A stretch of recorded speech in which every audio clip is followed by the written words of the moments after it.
আসসালামু আলাইকুম এভরিওয়ান, আপনারা সবাই কেমন আছেন? আশা করি আল্লাহর অশেষ রহমতে খুব ভালো আছেন। তো আজকের রেসিপি আটা ময়দা ছাড়া লেফট ওভার কলা দিয়ে কলার কেক। এখানে কোনো আটা ময়দা দেওয়া হবে না। দেখেন কার কার আমার মতো বাসায় এরকম কলা এরকম হয়ে যায়। ফ্রুটস আমার বাসায় চলেই না, যতবারই আনা হয় এইরকমই হয়। তো এখন এই কলাগুলো কি ফেলে দিব? না, এটা দিয়ে আমরা আটা ময়দা ছাড়াই আমরা কেক বানিয়ে নিব। এই যে এখানে আমি 4টা কলা নিয়ে নিছি, একটা অলরেডি ছিলে আগেই রেডি করে রাখছি। আমার ছেলে মেয়েরা হলো ফ্রুটস খাবে না, আর আমি ওদেরকে ফ্রুটস খাওয়াই ছাড়বো। এই যে লেফট ওভার কলা দিয়ে ওদেরকে আমি কেক বানিয়ে খাইয়ে দিব। এখন এই একটা ম্যাশারের সাহায্যে একটু ম্যাশ করে নিব কলাগুলো। যে একেবারে ম্যাশ করে নিলাম, আর হালকা একটু দানা দানা থাকবে। এই যে দেখেন, এবার এখানে দিয়ে দিব 2টা ডিম ভেঙে। বাচ্চাদের সাথে চালাকি করে এইভাবেই মায়েদের বাচ্চাদেরকে খাওয়াতে হয়, তাই না? এখানে আমি হাফ কাপ চিনি দিব, কারণ কলা তো এমনিতেই মিষ্টি। ডিম, কলা আর চিনিটাকে ভালোভাবে একটা হ্যান্ড উইক্স দিয়ে এইভাবে মিশাই নিব। যে চিনি, কলা, ডিম ভালোভাবে মিশাই নিলাম। এখন এইখানেও আমাদেরকে আরেকটু চালাকি করতে হবে। সেটা হলো কি জানেন আমার প্রিয় ভাই বোনেরা? এই কলার কেকটা কিন্তু কালো হয়ে যাবে, যেহেতু এখানে আমি আটা ময়দা কিছুই দিব না। এখানে একটু হলুদ বা ইয়েলো ফুড কালার দিয়ে দিব, 1 পিঞ্চের মতো দিয়ে দিব। এই যে, তাহলে কেকের কালারটা অনেক সুন্দর আসবে। তখন আর ছেলেমেয়েরা বলতেই পারবে না যে কি দিয়ে কি বানাইছি, তাই না? তো আজকের এই আটা ময়দা ছাড়া কলার কেক বা বানানা কেক যদি একটু ভালো লাগে, তাহলে আমার চ্যানেলটাকে সাবস্ক্রাইব করবেন, লাইক করবেন, শেয়ার করবেন এবং কমেন্টস করবেন। আর আমার পাশেই থাকবেন প্লিজ আমার ভাই বোনেরা। দেখেন, এখন এই পর্যায়ে দিয়ে দিব আমি 3 চামচ বাটার। বাটারটাকেও ভালোভাবে মিশাই নিব। আজকের এই কেকটা একেবারে ফ্লফি হবে, আর খেতেও অসম্ভব টেস্টি হবে। এই পর্যায়ে দিব আমি হাফ কাপ লিকুইড দুধ। এখন আপনারা চাইলে গুঁড়া দুধটাও দিতে পারেন। এখন ভালোভাবে মিশাই নিব। কেক খাবো, দুধ না দিলে তো চলে না, তাই না? এই যে দেখেন, মাশাআল্লাহ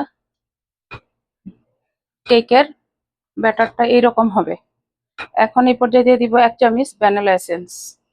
এখন ভ্যানিলা এসেন্সটাকেও ভালোভাবে মিশাই দিব। মাশাআল্লাহ মাশাআল্লাহ, অনেক সুন্দর সেন্ট চলে আসছে। কলা, দুধ আর ভ্যানিলা এসেন্সের অনেক সুন্দর সেন্ট আসছে। এখন আপনারা অনেকে কিন্তু ভ্যানিলা এসেন্সটা পছন্দ করেন না, যেন যদি কারো ভালো না লাগে না দিলেও চলবে। আর এইখানে দেওয়ার কারণটা হলো ডিম দেওয়া আছে, ডিমের একটা বাজে স্মেল আসতে পারে। তো এর জন্য ভ্যানিলা এসেন্সটা দিলে আর আসবে না। দেখেন মাশাআল্লাহ সবকিছু একসাথে মিশানো হয়ে গেল। এখন বাকি রয়েছে কি বলেন তো?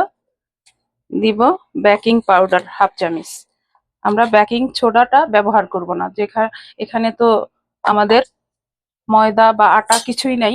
এর জন্য আমরা বেকিং সোডা ব্যবহার করব না, শুধু বেকিং পাউডারটা দিয়েই মিশাই নিব। আর ওইদিকে আমি ওভেনটাকে 200 ডিগ্রিতে 10 মিনিটের জন্য প্রিহিট করার জন্য দিয়ে দিছি।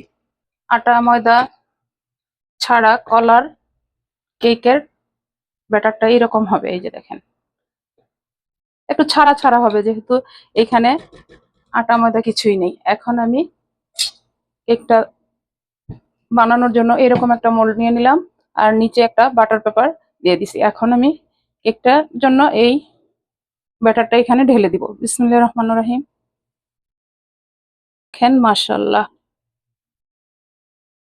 ছেলে মেয়েরা ফ্রুটস খাবে না, খাবে, আবার বানায়া দেওয়ার জন্য বায়নাও ধরবে। এটা আমার গ্যারান্টি। তো প্লিজ আমার ভাই বোনেরা, আপনারা অবশ্যই আমার এই রেসিপিটা ফলো করে আর কখনো কলা ফেলে দিবেন না, এইভাবে বানাই নিবেন। দেখেন মাশাআল্লাহ, দেখেই কিন্তু খাওয়ার ইচ্ছে হইতেছে। এই যে একটু ট্যাপ করে দিলাম। এখন চলেন ওভেনে দিয়ে দিব। এই যে 200 ডিগ্রিতে এখন আমি কেকটাকে 25 মিনিট বেক করে নিব। তো আমরা সবাই 25 মিনিট অপেক্ষা করব এখন।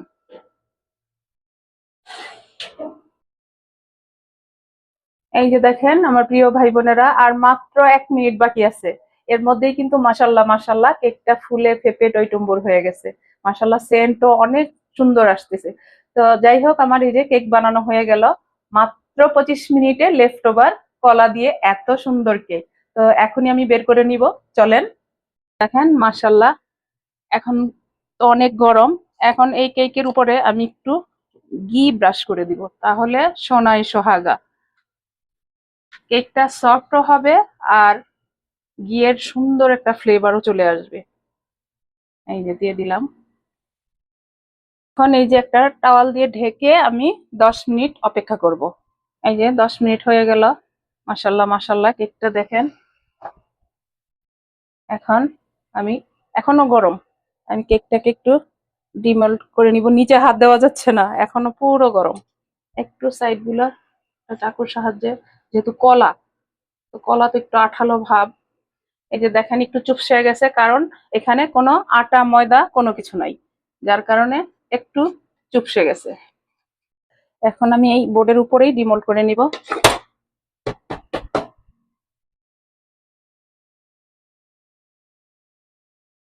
এই যে দেখেন মাশাল্লাহ মাশাল্লাহ,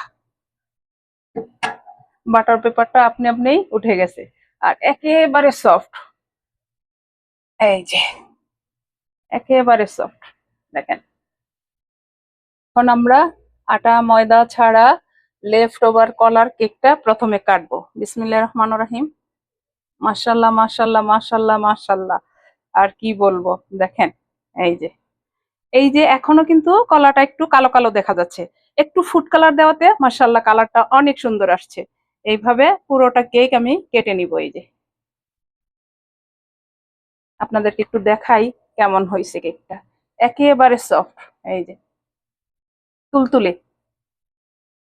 কেকটাকে কেটে নিলাম, এখন একটু সার্ভ করে নিব। আমি যেহেতু লেফট ওভার কলা দিয়ে কেকটা বানাইছি, এর জন্য আমি একটা কলা পাতার ট্রে নিয়ে নিলাম। এখন আমি সার্ভ করে নিব। এই রকম কেক হলে আর কি চাই, বাচ্চারা তো লুফে খাবে, লুফে। এখন আর বলবে না যে ফ্রুটস খাবে না।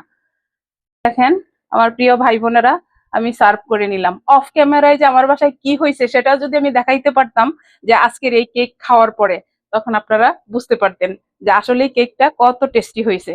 এখন আমি একটা কেক আপনাদের সাথে ভেঙে শেয়ার করি। আর দেখেন এই যে এইখানে যেহেতু কোনো আটা ময়দা কোনো কিছুই নেই, এর জন্য কিন্তু একটু এই যে সফট বেশি, মানে থকথকে। এই যে, এই যে একটু ভেঙে দেখাই, দেখেন ভিতরটা। মাশাল্লাহ মাশাল্লাহ। আর কিন্তু কখনো লেফট ওভার কলা ফেলে দিবেন না, যত পচাই হোক না কেন। এইভাবে আমার রেসিপি ফলো করে বানিয়ে নেবেন। তো যাই হোক, আজকে আমি ঘরে থাকা উপকরণ দিয়েই এত মজার একটা কেক বানিয়ে নিলাম।